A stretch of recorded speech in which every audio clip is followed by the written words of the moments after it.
Okay, तो अब अगर एग्ज़ाम में कोई सा ऐसा क्वेश्चन आ जाए जिसका आंसर हमें नहीं पता है तो किस टाइप से डील करना है, कौन से आंसर्स मार्क करना है और कौन से नहीं करना है। अगर कोई बड़ा केस आ जाए तो कैसे लिमिटेड टाइम में आंसर चूज़ करना है, किस टाइप से गैस करना है। तो आज की इस वीडियो का नाम how to attempt the question in exam. Guess तो बाबा ऐसा है कि तुक्का मारने का भी एक प्रॉपर तरीका होता है। ये नहीं है कि जय माता दी बोल के कोई सा भी आंसर टिक करके आ गए, कुछ टेक्निक्स हैं। ओके, तो नंबर 1 चीज़ यार, you need to believe in yourself. 5 से 6 साल तुम्हारा माइंड इन 19 सब्जेक्ट्स के बीच में रहा है और एग्ज़ाम के 4 से 6 महीने तुमने लग के पढ़ाई की है। तो ऐसा नहीं है कि एग्ज़ाम में अगर कोई ऐसा क्वेश्चन आ गया है तो तुम्हें कुछ भी नहीं आता है। तुम डेफिनेटली कुछ न कुछ कनेक्शंस उससे मिलते जुलते बना सकते हो। अब ऐसे में you don't need to focus what you don't know, you need to focus on what you already know. Elimination, इसमें एक चीज़ समझनी होगी कि चाहे तुमको उस क्वेश्चन का एग्जैक्ट आंसर नहीं पता, but still the probability of getting that answer question right is 1/4। अब अगर उसमें से एक एलिमिनेट कर देते हो तो your probability of getting answer right increase to 1/3। Let me give you an example. Okay, तो इस एग्जांपल में मान के चल रहा हूँ कि आप लोगों को जापानीज़ नहीं आती होगी। तो जब ऐसी कंडीशन है जिसमें ए बी सी और डी चारों ही एक समान हो तो उसमें आपकी सही होने की संभावना 1/4 है। ये तो चलो जापानीज़ है यार, इसमें कुछ भी समझ में नहीं आ रहा। पर एग्ज़ाम में अगर आपने कोई एक ऑप्शन एलिमिनेट कर दिया तो आपके चांसेस बढ़ गए 1/4 से 1/3, और अगर एक और एलिमिनेट कर दिया तो अब आपके चांसेस 50-50 हैं। तो तात्पर्य यही है बंधु कि the more options you can eliminate the more chances it increase to get the answer correct. Okay, so how to save time? Remember, you got 1 minute for every question and every question give you 1 point, चाहे वो एक line का question हो या फिर 5 line का case. तो it's not a smart idea कि आप एक बड़े केस के चक्कर में 3 से 4 ऐसे क्वेश्चन छोड़ के आ जाएं जो कि पोटेंशियली करेक्ट हो सकते थे। At that time I believe the best thing to do is to mark that case and come back later. Read the last line first. अगर केस 1 या 2 लाइन का है then you can start reading from starting, but अगर बड़ा case आ जाए तो सबसे पहले read the last line and then go and read the whole case, because of 2 reasons. Number 1, sometimes all what you need is the last line to choose the correct answer. Number 2, when you read the last line it guide you to think in a proper way. Let me give you an example. What do I mean by that?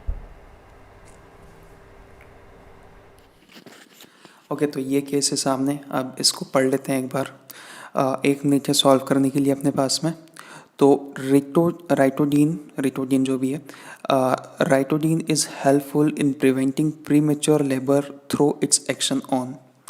अब इनमें से answer जो भी हो, एक चीज़ समझ में आ रही है कि इस लाइन पढ़ने से मुझे ये पता चल गया है कि क्वेश्चन मुझसे क्या पूछ रहा है। मुझे ये इतना जो दिया हुआ है ये पढ़ने की ज़रूरत नहीं है, ये पूरी रामायण कोई ज़रूरत नहीं है मुझे पढ़ने की, क्योंकि मेन क्वेश्चन जो थीम थी वो इसमें ही पता चल गई है मुझे। अब ये पढ़ के मैं अपने आंसर्स पे जाके ईजीली इनको जो है इनमें से चूज़ कर सकता हूँ। तो एक बार चलते हैं, देखते हैं। Ritodrine is helpful in preventing premature labour through its action on. तो कौन से रिसेप्टर्स पे वो एक्शन करता है पता ही है अपने को, सभी को मैक्सिमम पता होगा आंसर क्या है, बीटा-2 एगोनिस्ट। कई बार आया हुआ उसमें फार्मेसी के लेक्चर्स में। तो बीटा एंटागोनिस्ट तो हो नहीं सकता है, ये तो उस पर अपने वेसल्स वगैरह पे काम करते हैं, और ये अल्फ़ा अल्फ़ा टाइप का भी कुछ काम नहीं करता। तो जो रिलैक्सेशंस करवाते हैं यूट्रस का वो ये वाले होते हैं। राइटोडीन यूज़ करते हैं अपन उसमें, और ये हमारे पास में आंसर आ गया इसका। तो यार ये एग्ज़ाम सिर्फ आपके नॉलेज की नहीं है, इसमें ये भी परखा जाता है कि आप टाइम किस टाइप से मैनेज कर पाते हो, आप स्ट्रेस किस टाइप से मैनेज कर पाते हो।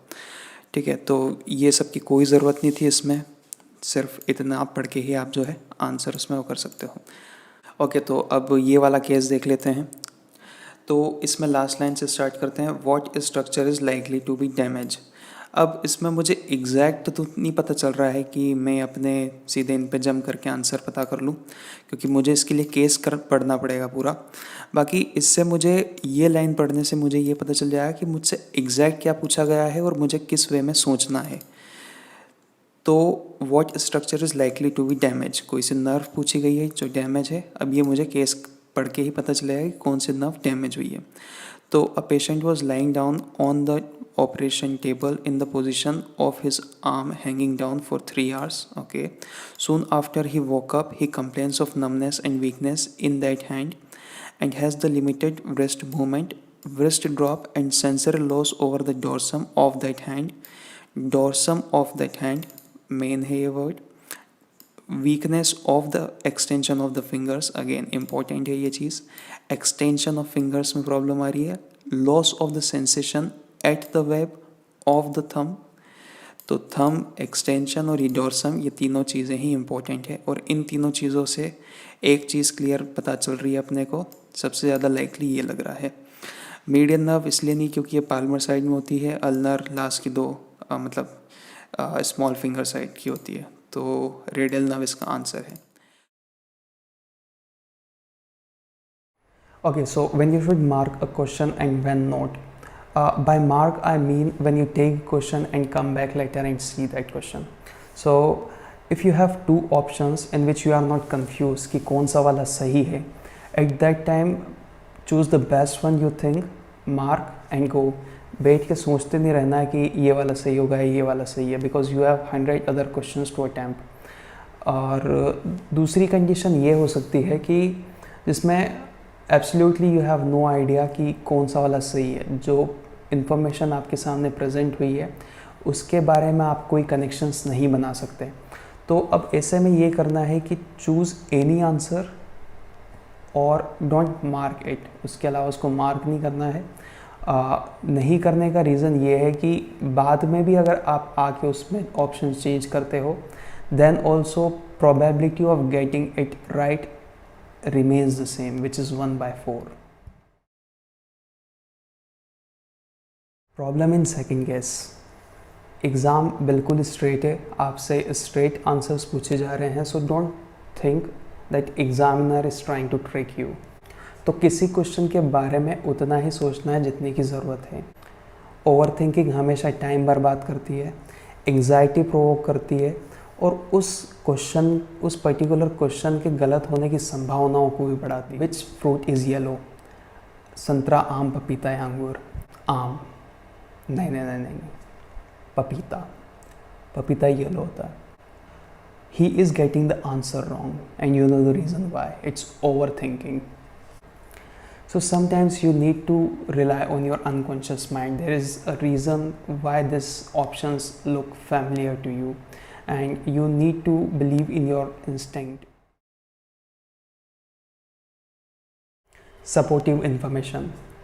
Sometimes you can get the answer right by information of another question. Yes, तो कई बार ऐसा भी होता है कि आप क्वेश्चन नंबर 1 में कंफ्यूज हो, पर पढ़ते पढ़ते जब आप क्वेश्चन नंबर 5 पे आए तो उसमें कुछ ऐसी इन्फॉर्मेशन थी विच support your answer of question number 1.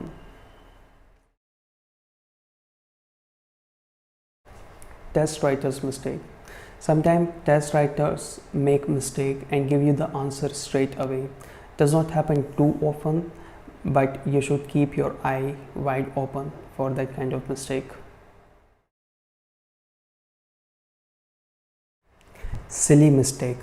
तो यार अब जिन लोगों ने भी बड़ी एग्ज़ाम दी है सबका एक एग्ज़ाम एक्सपीरियंस होता है जो कि कॉमन होता है कि उन लोगों ने सिली मिस्टेक की है, यानी कि उनको आंसर आता था पर फिर भी वो गलत टिक करके आए हैं जल्दीबाजी में, या कई सारे कारण हो सकते हैं, या तो बर्नआउट, या फिर आप जो है एग्ज़ाम के एंड में थक गए हों, या फिर आपके 4-5 क्वेश्चंस सलंग गलत चले गए, आपको लगता है कि गलत हो गए हैं, और उसके बाद में फिर आप जब 6th पे आए जो कि पोटेंशियली करेक्ट हो सकता था, उसमें भी आपने उसी नेगेटिव फीलिंग के साथ उसे अटैम्प्ट किया और वो भी आपका गलत चला गया.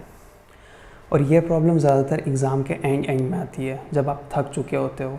तो keep your mind full active and read the question and choices carefully.